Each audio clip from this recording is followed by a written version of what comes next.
బజరంగ్ సేన తెలంగాణ రాష్ట్ర అధ్యక్షుడిగా ఉన్నటువంటి శివ గారు మనతో ఉన్నారు. నిన్న బైరి నరేష్ చేసినటువంటి వ్యాఖ్యలు చాలా తీవ్రంగా దుమారాన్ని రేపటమే కాకుండా హిందూ సమాజం మొత్తాన్ని కూడా ఆగ్రహం తెప్పించేటువంటి హిందూ సమాజం మొత్తానికి ఆగ్రహం తెప్పించేటువంటి పరిస్థితి తీసుకొచ్చారు.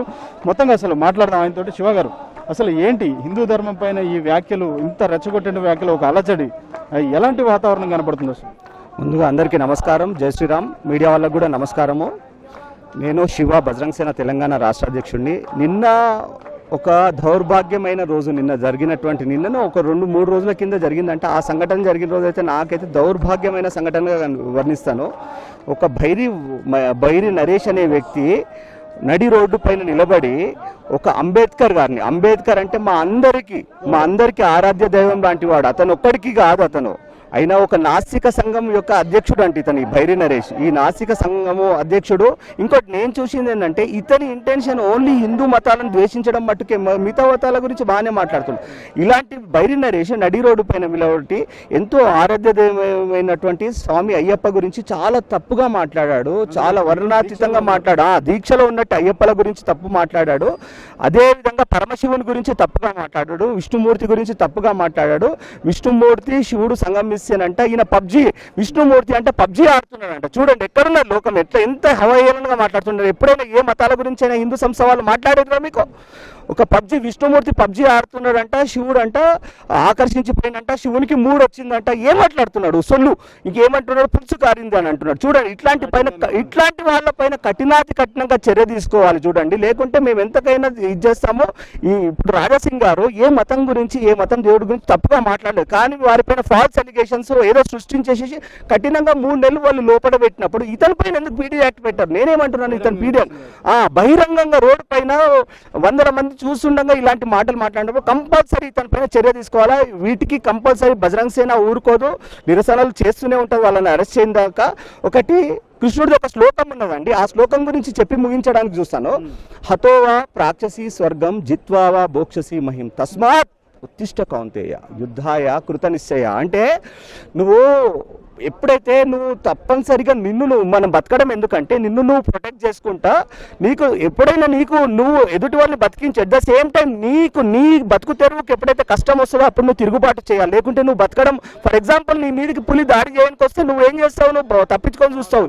ఏ పరిస్థితి లేనప్పుడు నువ్వు పులితో కొట్లాడాల్సి వస్తుంది. అంటే కృష్ణుడు ఏమన్నాడు? అర్జునుడికి చెప్పిన విషయం ఏంటంటే హతోవా ప్రాక్షసి స్వర్గం, అంటే నువ్వు యుద్ధము కంపల్సరీగా చెయ్యాలా, కానీ నువ్వు ఇంట్లో కూర్చుంటా అంటే కుదరదు.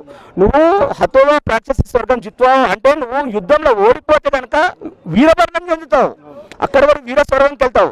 గెలిస్తే నువ్వు నీ రాజ్యానికి రాజు అవుతావు. 2 కూడా మంచి జరుగుతుంది. నువ్వు యుద్ధంలో ఓడిపోతావా గెలుస్తావా నీ మీద. నువ్వు ఓడిపోయినా కానీ నీకు మంచి జరుగుతుంది, వీర స్వర్గంలో ఉంటావు. గెలిస్తే నువ్వు ఆ యొక్క రాజ్యానికి రాజుగా ఉండి అన్ని సుఖ సంతోషాలను అనుభవిస్తావు, నలుగురికి కూడా సుఖ సంతోషాలను పంచుతావు. అంటే ఏంటంటే ఎప్పుడు కూడా మనిషి అతీతంగా ఏమి పనికిరాని లాగా, నపుంసకుడి లాగా ఉండకూడదు. ఎప్పుడైనా అవసరం అనుకుంటే మనం వాయిస్ ద్వారా కానీ శాస్త్రాల ద్వారా కానీ యుద్ధం తప్పనిసరిగా చేయాలన్నది కృష్ణుడు సందేశం, ఆ భగవంతుడే చెప్పింది. ఇట్లాంటి మూర్ఖుల మీద యుద్ధం చేయడంలో తప్పులేదు. కాబట్టి ఒక మాట చెప్పండి, బైరి నరేష్ ఇంత ధైర్యంగా అంత బహిరంగంగా వ్యాఖ్యలు చేయగలిగాడంటే ఈయన వెనక ఎవరైనా ఉండి నడిపించినటువంటి పరిస్థితి ఏమైనా జరిగి ఉంటుందంటారా మీకు? ఖచ్చితంగా ఇలాంటి వాళ్లకు కొంతమంది అండర్ వరల్డ్ డాన్లు సపోర్ట్ చేస్తున్నారు. ఏం చేస్తున్నారంటే కొంతమంది మాజీ ఐపీఎస్ ప్రవీణ్ కానివ్వండి, వీళ్ళు అంటే హిందూ వ్యతిరేక భావజాలం ఉన్న వాళ్ళందరూ కూడా కలిసి వీళ్ళకి ఏంటంటే సైరో అని వీళ్ళు ఏం చేస్తున్నారంటే ఒక ప్రోడక్ట్స్ ని తయారు చేస్తున్నారు అన్నట్టు, యాంటీ హిందూ ఎలిమెంట్స్ ని. ఏంటంటే భారతదేశము ఒక నిజంగామైన శాంతి కాములకులు ఎవరైనా ఉన్నారంటే అది భారతదేశంలోని హిందువులని ఖచ్చితంగా చెప్పగలుగుతాను. అయితే వీళ్ళకి ఏంటంటే ఈ ప్రోడక్ట్ ని ఇప్పుడు ఇవాళ కూడా హిందూ ధర్మం, ఇవాళ చైనా పైన కూడా జారీ జరిగింది. మొన్న చూడండి, ఇంతకుముందు మీరు ఒక 10 ఏళ్ల కింద మీరు 2014 కన్నా ముందు చరిత్ర చూసుకుంటే చైనా అంటే భారతదేశం గజగజ వణికిపోయేది. బార్డర్లో వస్తే వాళ్ళకి ఇంకో 600 ఎకరాల భూమిని విడిచిపెట్టి మరీ లోపలికి వచ్చేవాళ్ళు మనం. కానీ ఇప్పుడు అట్లా లేదు. మనము చైనా బార్డర్లో కూడా లోపలికి వెళ్ళి కొట్టగలుగుతున్నాం. మొన్న ఈ యొక్క చైనీయులు 300 మంది మన యొక్క బార్డర్ లోపలికి రాని వాళ్ళు కొట్టి కొట్టి కొట్టి పిచ్చి కుక్కను కొట్టినట్టు ఆర్మీ వాళ్ళు, చైనా ఆర్మీ వాళ్ళని కొట్టి తరిమిందంటే భారతదేశం ఎంత ఉన్నతంగా ఉన్నది చూడండి. భారతదేశం బలంగా ఉన్నది, ధైర్యంగా ముందుకెళ్తున్నది. ఇది ఇలాంటి యూనిటీని చూసి వాళ్ళు తట్టుకోలేక హిందువులని ఇడగొడితే అయిపోతుందని హిందువుల మీద ఈ విధంగా దాడి చేస్తున్నారు. కాబట్టి ఇట్లాంటి మూర్ఖులని దేశంలో ఉండడానికి వీల్లేదు. కాబట్టి వీళ్ళ పైన పీడీ యాక్ట్ ఇంకా అంతకన్నా కఠినమైన చర్యలు ఏమంటే తీసుకోండి. ఇప్పుడు మన ముఖ్యమంత్రి కేసీఆర్ గారు ఉన్నారు. కేసీఆర్ గారు వాస్తవానికి ఏదైనా రాజశ్యామల యాగం అని, ఆ యాగం అని, ఈ యాగం అని ఎక్కడైనా కానీ హిందూ ధర్మానికి సంబంధించినట్టు చాలా ఎక్కువగా చేస్తూ ఉంటారు.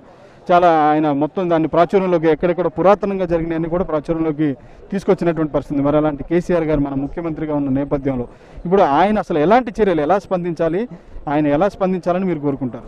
వారు యాగాలు చేస్తున్నారు కానీ వారు ఎప్పుడు కూడా హిందువుల పట్ల ప్రేమ ఉన్నది అన్నట్టు యాక్షన్లో చూపించడం లేదు. యాగాలు చేస్తున్నారు, మళ్ళీ అదేవిధంగా హిందూ వాదుల పైన ఎక్కడ లేని తప్పుడు ఎలిగేషన్స్ పెడుతున్నారండి. మాకు వారిపైన ఇది లేదు. వారు మంచిగా ఉంటే మేము ఇవాళ ధర్నా చేయాల్సిన అవసరమే లేకుంటుండే. కాబట్టి ముఖ్యమంత్రికి కూడా మేము విన్నపం చేస్తున్నాము, ఇట్లాంటి దుర్మార్గుల పైన కఠిన చర్యగా తీసుకోవాలా. మీరు ఏమీ తప్పు చేయనటువంటి రాజాసింగ్ని, ఎప్పుడు హిందూ ధర్మం కోసం పాటపడే రాజాసింగ్ పైన మీరు చర్య తీసుకున్న వాళ్ళు ఓపెన్గా వచ్చేసి హిందూ ధర్మంని, స్వామి అయ్యప్పను, విష్ణుమూర్తిని, శివుడిని, ఇట్లా హిందూ దేవీ దేవతలని పబ్జీ ఆడుతున్నారని చెప్పి, పులుసుగా ఆడుతున్నారని చెప్పి చేస్తుంటే మీరు ఎట్లా వేడుకుంటున్నారు ముఖ్యమంత్రి గారు? మీ కాళ్ళు మొక్కి వేడుకుంటున్నాను. ఇట్లాంటి దుర్మార్గుల పైన మీరు కఠినంగా చర్య తీసుకోవాలా. జై శ్రీరామ్. రైట్, మనతో మరికొంతమంది ఉన్నారు, మాట్లాడదాం. సార్ చెప్పండి, అసలు ఏంటి ఇంత సెన్సిటివ్ మ్యాటర్? అందులో ఇప్పుడు అంతా కూడా చాలా నిగ్రహంగా నిష్టగా అయ్యప్పలంతా కూడా, స్వాములంతా కూడా వాళ్ళు దీక్షలో ఉన్నటువంటి పరిస్థితి.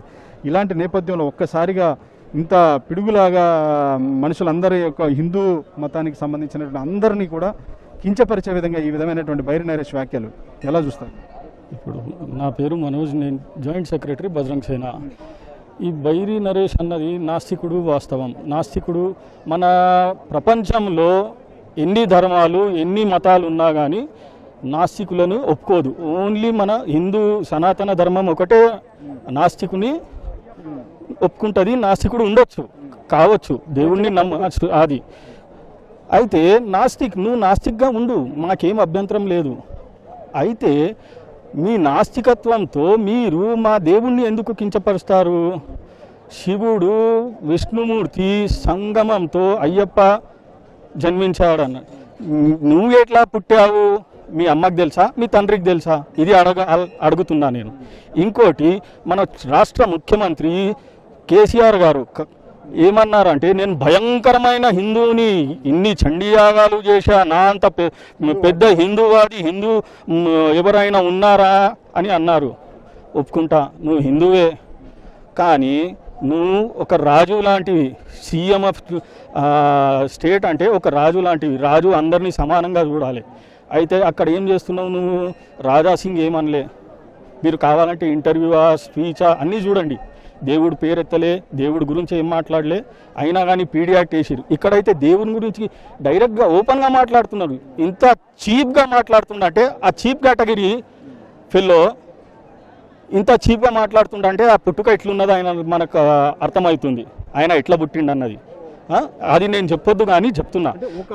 ఉస్మానియా యూనివర్సిటీ విద్యార్థి అయి ఉండి, ఒక స్టూడెంట్ అయి ఉండి, పిహెచ్డి స్కాలర్ అయి ఉండి ఈ విధంగా అసలు అంత కామన్ సెన్స్ లేకుండా సెన్స్లెస్గా బిహేవ్ చేయడాన్ని ఎలా చూడాలి? అది ఈయన తప్పు కాదు, ఆ పెంపకం తప్పు, తల్లిదండ్రుల పెంపకం తప్పు. ఆయన ఎన్వైర్న్మెంట్ ఎక్కడైతే ఎలాంటి వాళ్ళతో తిరుగుతున్నాడో, ఆయన ఏమనుకుంటున్నాడో, వీళ్ళు ఇంకా చాలా పెద్ద ఇంటర్నేషనల్ లెవెల్లో ఉంటుంది. మీరు కావాలంటే joshua.net అని ఉంటుంది ఓ వెబ్సైట్. దానిలో ఈచ్ అండ్ ఎవ్రీ రిమోట్ విలేజ్లో ఎంతమంది హిందువులు ఉన్నారు, మనం ఎలా వాళ్ళని కన్వర్ట్ చేయాలి క్రిస్టియానిటీకి. వీడు అంబేద్కర్ పేరు చెప్తుండు కానీ అంబేద్కర్ ఫాలో అవుతలేడు. వీడు క్రిప్టో క్రిస్టియన్ కాబట్టి అట్లా అంటుండు. అంబేద్కర్ ఫాలో అయితే వాడు బుద్ధుడిని నమ్మాలి. వాడు బుద్ధుని నమ్మడు, ఏం చేయడు అనాలి. వాడు ఏం చెప్పడు. అదిగాక కొద్దిగా డైవర్ట్ అయినాం. కేసీఆర్ గారిని ఒకటే అడుగుతున్నా, భయంకరమైన హిందూ రాజాసింగ్ని పీడీ యాక్ట్ వేసినావు, ఈ బైరి నరేష్ని ఎప్పుడు వేస్తావు? లేదు అంటే మా బజరంగ్ సేన, మిగతా హిందూ ఆర్గనైజేషన్స్ అందరు రోడ్డు మీద వస్తాం. కానీ వేరే మతాలలాగా మేము అల్లరి చేయము, కొట్లాడము, పలగొట్టడము అవి ఏం చేయము. శాంతియుతంగా ధర్నాలు, ప్రొటెస్టులు ఏమైతే అన్నీ చేస్తాము. కేసీఆర్ గారిని కోరేది ఒకటే, being a chief minister of state you have the responsibility towards the public to see them equally. When you are taking against Raja Singh, you should take action against this Bairi Naresh, idiot and bastard who doesn't know how he has born and he is talking bad against our God. Thank you very much for giving me an opportunity. చెప్పండి మీరు ఎలా ఇది